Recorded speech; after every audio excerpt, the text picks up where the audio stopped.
I never thought a simple camper parked outside my house could start a storm in my neighborhood. But when you live in a place run by a strict HOA, even the smallest things can become a battlefield. And in my case, that battlefield had a general. Her name was Karen. From the very first day I moved my camper into the driveway, Karen made it her mission to remind me how much she hated it.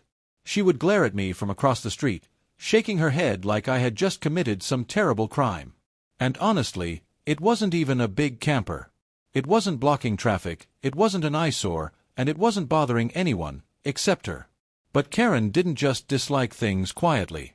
No, she had to make sure the whole neighborhood knew exactly how she felt. Every morning, she'd march past my house, her little dog yapping at her heels, and she'd say something snarky loud enough for me to hear. "Looks like we've got a junkyard now," she'd mutter. Or, "This isn't a campground, you know." The first few times, I tried to laugh it off. I told myself she was just grumpy, that maybe she had nothing better to do. But after weeks of this, it stopped being funny. Karen started filing complaints with the HOA. At first, they sent me polite little letters, "Please remove the camper from your property." Then the letters turned into threats, "Failure to comply may result in fines." And that's when I realized this wasn't just about a camper. This was about power. Karen wanted control, and she wasn't going to stop until she got her way. The funny thing is, I had always dreamed of owning an RV park one day. It was just one of those crazy ideas I'd toss around with friends. I loved the idea of people coming together, traveling, exploring, and finding freedom on the open road. But at that time, it was just a dream, something far off in the distance. What I didn't know was that Karen's bullying was about to push me toward making that dream a reality. See, people like Karen thrive on intimidation. They think if they complain enough, shout loud enough, and make enough noise, everyone else will just roll over. And honestly, a lot of people do. But I'm not built that way. The more she mocked me, the more determined I became. If she wanted a fight, she was going to get one, but not in the way she expected. One afternoon, I was sitting in my camper, sipping coffee, and I thought to myself, what if instead of letting her push me around, I flip the script? What if I take all this energy she's wasting on me, and I use it to build something bigger? That was the spark. That was the moment the whole story shifted. The next week, I started researching. I spent hours online, looking into RV parks, property values, and investment opportunities. I read stories of people who had bought small campgrounds and turned them into thriving businesses. I watched videos, joined forums, and asked questions.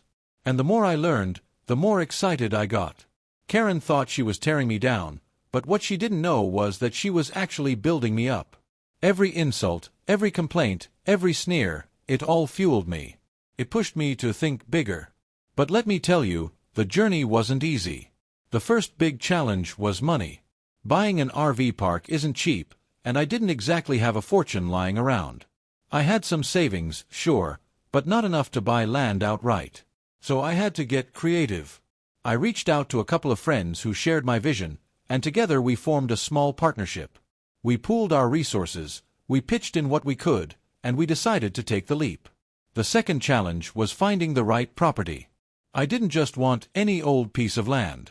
I wanted something with potential. Something that could really grow. For weeks, I searched. I drove miles out of town, visited rural areas, met with realtors, and studied maps. And then, one day, I stumbled across a listing that made my heart race. It was a struggling RV park about an hour from where I lived. The owner was getting older, tired of running it, and wanted to sell. Now here's where the story gets wild. Guess who had been a part of the HOA board for years, bragging about her influence and her so-called expertise in real estate? That's right, Karen. And guess who didn't even know that her very own cousin was the one trying to sell me that RV park? Life has a funny way of connecting dots you never thought were connected. When I realized the family tie, I almost laughed out loud. I thought, this can't be real. There's no way the same woman mocking my camper is about to hand me the key to her cousin's RV park. But it was real. And the more I looked into it, the better it got. The park wasn't fancy, but it had good bones. A nice layout, hookups already in place, and plenty of space for expansion. The negotiations took weeks.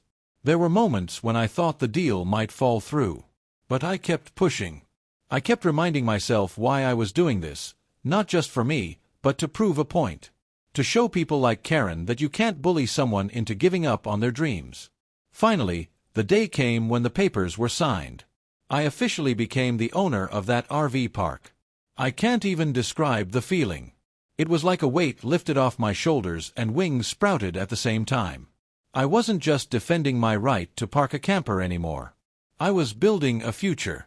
The first thing I did after taking ownership was drive my camper right into the park and set it up in the best spot. I sat there, looking around at the land I now owned, and I couldn't stop smiling. It wasn't just a win, it was a victory with fireworks. Of course, Karen didn't find out right away.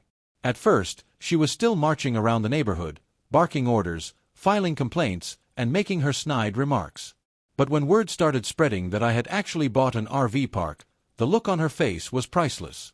You know that mix of shock and anger that people get when their plan backfires? Yeah, that was her.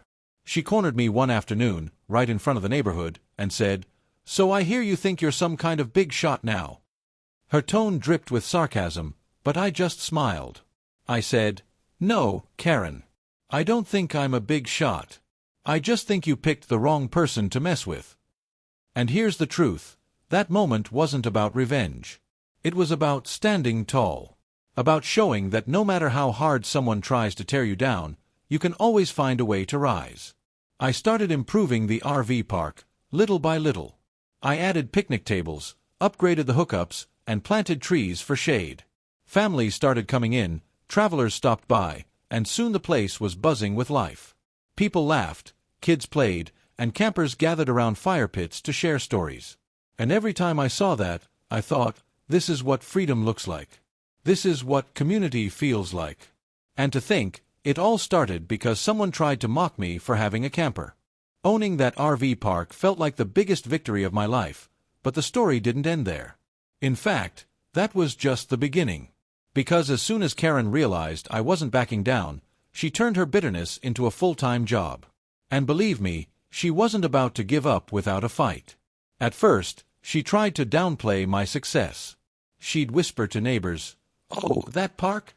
It won't last. He doesn't know what he's doing." Or she'd say, "Just wait, he'll run out of money in 6 months." She was desperate to convince everyone that my dream was doomed. But while she was busy gossiping, I was busy working. I poured my heart into that RV park.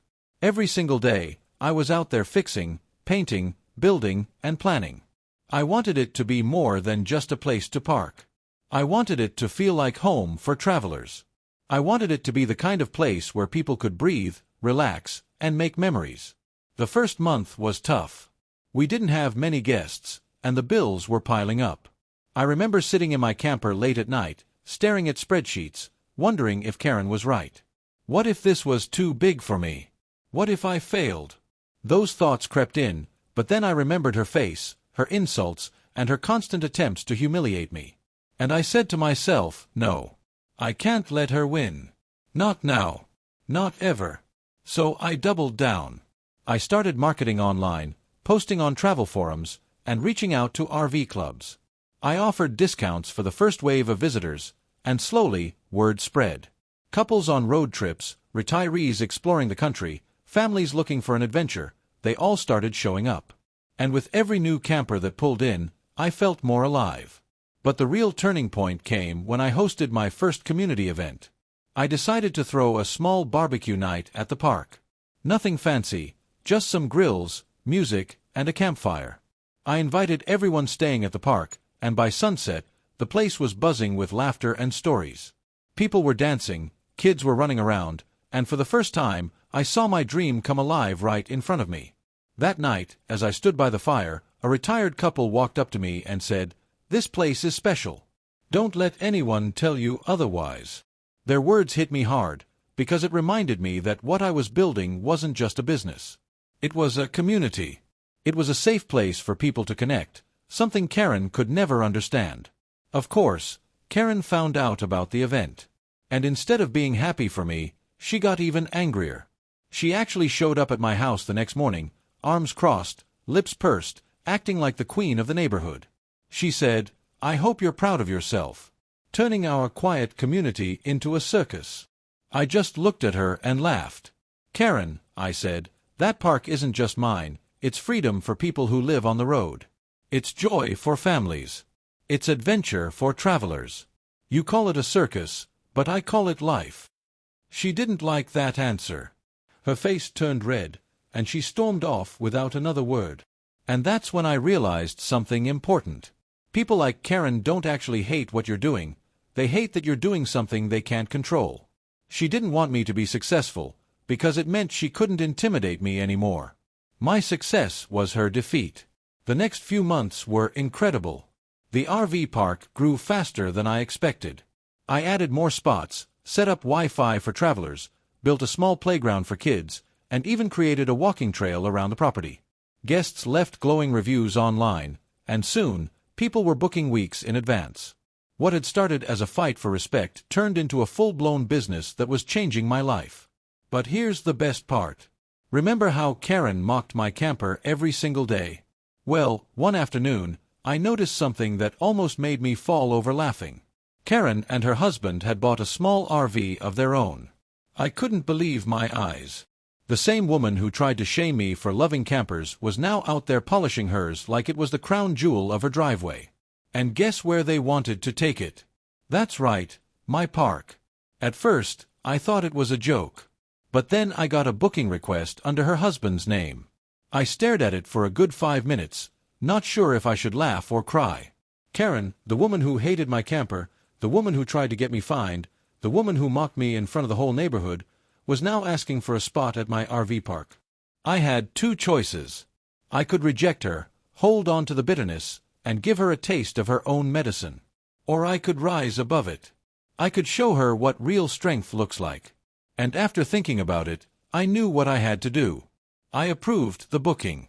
When Karen pulled into the park with her shiny new RV, she looked like she'd swallowed a lemon. She couldn't even make eye contact with me at first. But eventually she walked up, cleared her throat, and said, "Well, I guess your little project turned out better than I expected." I smiled and said, "Welcome to the park, Karen.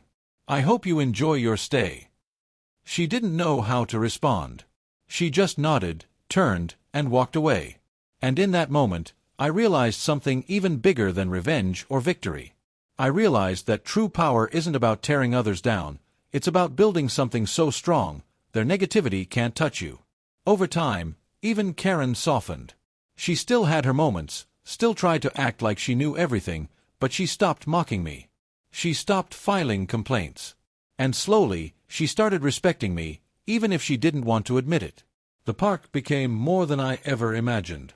It became a place where people from all walks of life came together. Strangers became friends, travelers found rest, and I found purpose. And none of it would have happened if I hadn't stood up to Karen, if I hadn't turned her cruelty into fuel. So here's the truth. Sometimes the people who try hardest to break you end up being the very reason you succeed. Karen thought she was destroying me, but in reality, she gave me the push I needed to chase my dream. And for that, I'll always be oddly grateful. And if you take anything from my story, let it be this: don't ever let someone else's bitterness stop you from living your life. Don't let their words chain you down. Use it. Let their doubt be the fire that drives you forward. Because at the end of the day, success isn't about proving them wrong. It's about proving yourself right. So the next time someone mocks you, the next time someone tries to make you feel small, remember this story. Remember the camper, the RV park, and the neighbor who thought she could control everything. Remember that the best revenge is living well and building something they can't take away. Because if I can turn an insult into an empire, so can you. So now, I want to ask you, what dream have you been holding back on? What's that one thing you've been scared to chase because someone told you it's impossible? Don't wait. Don't hold back. Start today. And the next time someone laughs at you, let that be your signal that you're on the right path. Because trust me, when the day comes that they're standing in line to be part of the very thing they once mocked, you'll know you've won.